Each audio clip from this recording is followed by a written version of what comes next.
அவள் படித்தாண்டா பத்தினியும் அல்ல, நான் முற்றும் திறந்த முனிவனும் அல்ல. அறிஞர் அண்ணா அவர்கள் சொன்ன மிகவும் பிரபலமான ஒரு கோட் இது. இது பல பேர் என்ன நினைச்சிட்டு இருக்காங்க அப்படின்னா, கைப்பிடிச்சிருக்கியா, என்ன கைப்பிடிச்சிருக்கியா அப்படின்னு கேக்குற மாதிரி தவறான வேர்டிங்லயே யோசிச்சுட்டு இருக்காங்க.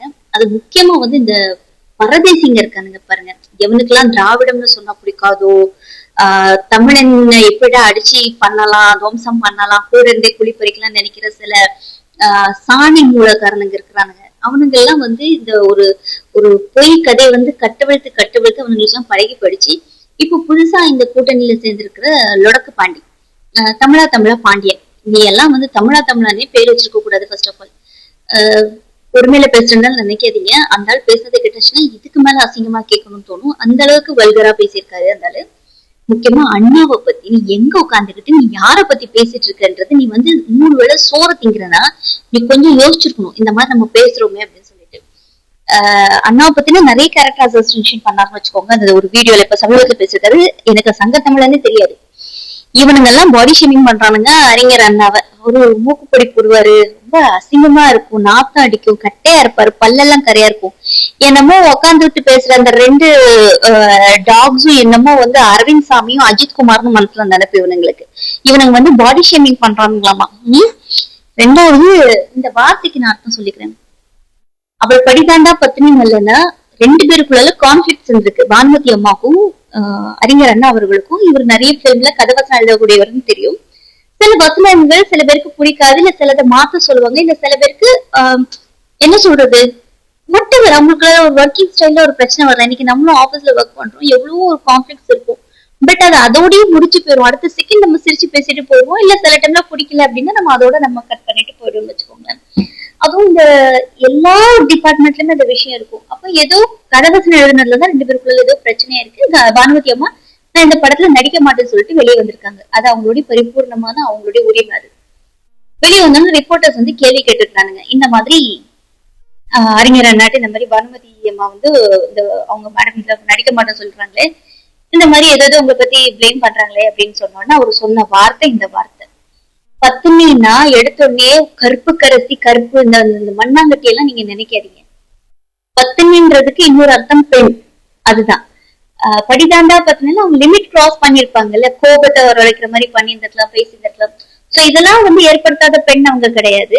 நான் முற்றும் திறந்த முனிவரும் இல்லை அப்படின்னா உங்களுக்கு எல்லாம் காமம் மட்டும்தான் தெரியுமாடா, கிராத பயில்களா, கிராதக பயிலுங்களா?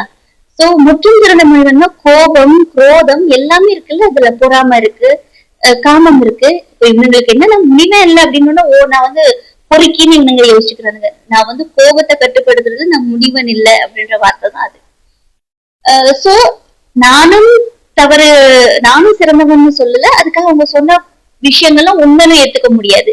சோ இது ஒரு டெமோக்ராட்டிக்கான ஒரு பதில். இது கூட புரிஞ்சுக்க தெரியாத சல்லி நாய்ங்கெல்லாம் நீங்க எல்லாம் வாய் பேசுறீங்க. அதுவும் அறிஞர் அண்ணாவை பத்தி. இதுக்கு மேல இந்த நாய் ஒண்ணு சொல்லிருக்கு. அவர் ஒரு பொண்ணை லவ் பண்ணாராம் காலேஜ் படிக்கும் போது. அவங்க லவ் பண்ணவே இல்லையா, அப்புறம் அவங்க டீச்சர் ஆயிட்டாங்களாம். அறிஞர் அண்ணா அவர்கள் சிஎம்ஆ இருக்கும் போது அவங்கள டிஎஸ்பி சொல்லி எடுத்துட்டு வர சொன்னாராம். வந்துட்டு அதுக்கப்புறம் பார்த்தா குற்றமலையில ரயில்வே ட்ராக்ல பாடி கிடந்துச்சான். ஏண்டா நாயே, இவரு சிஎம் ஆகும் போது அவருக்கு 55 வயசு சம்திங் இருக்கும், 55 கிட்ட இருக்கும். காலேஜ்ல படிச்ச பொண்ணு, அவங்க கூட படிச்ச பொண்ணுன்னா குறைஞ்சபட்சம் அவங்களுக்கு ஒரு 52 வயசாச்சு இருக்கும். அந்த வயசுல அவங்க கூட்டிட்டு அவரை தண்டவரத்துல என்னடா நீங்க பிக்சரைஸ் பண்றீங்க, உங்களுக்கு என்ன இதுல இவன் என்ன சொல்றான்னா, அவரை சிஎம் ஆகும்போது காங்கிரஸ் காரணங்கள்லாம் ஒரு போஸ்டர் வச்சாங்களாம், அப்பா பேரு தெரியாதவங்க சிஎம் ஆகுறாரு அப்படின்னு சொல்லிட்டு. அவரு பேரே CN அண்ணாதுரை, அவங்க அப்பா பேரு நடராஜ முதலியார், ஒரு நெசவாளர். இந்த மாதிரி போஸ்டர் அடிச்ச உடனே என்னங்க இந்த மாதிரி போஸ்டர் அடிச்சிருக்குன்னு சொன்னோன்னே, நான் வேணா பட்டர்மா ஃபிளைட் வாங்கி தரேன், விடிய படிக்க சொல்லுங்க அப்படின்ட்டு போயிருக்காரு. ஒரு தலைவனோட பண்பு, நீ யாரு கிரிட்டிசைஸ் பண்ணாலும் நான் அதெல்லாம் யோசிக்காம தள்ளி விட்டுட்டு போயிட்டு இருக்கணும். ஏன்னா எனக்கு பின்னாடி லட்சம் பேர் நிப்பான், அவன் பின்னாடி என்ன வேணா பேசுவான். அதெல்லாம் நான் பார்த்தேன்னா என்னோட முன்னாடி போகக்கூடிய நோக்கம் எனக்கு புரியாம போயிடும், என்னோட முன்னாடி போகக்கூடிய பாதை எனக்கு தெரியாம போயிடும். அப்படிப்பட்டவங்களால மட்டும்தான் ஒரு தலைவனா இருக்க முடியும். நீ 1000 கிரிட்டிசைஸ் பண்ணாலும் நான் அதை பத்தி நான் யோசிக்கிறதுக்கு எனக்கு டைமும் இல்லை, அதுக்கான நேரம் பொழுதும் இல்லை. அப்படியா போஸ்டர் அடிச்சு அதை உட்காந்து பட்டர்மா ஃபிளைட் வாங்கி படின்னு சொல்லியிருக்காரு. பாத்தீங்களா, இதுலதான் கேவலமான திராவிடர்கள்லாம் ஆரம்பிச்சிச்சுன்னு சொல்ற நாய். இன்னைக்கு இதே திராவிடத்துலதான் நீங்க எல்லாம் வாழ்ந்தீங்க.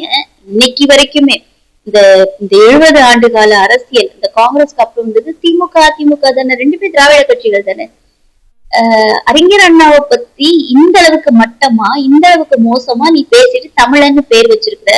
நீ வேணா வேற ஏதாவது ஒரு பேர் வச்சுக்கோ, அதுதான் உனக்கு செட் ஆகும்.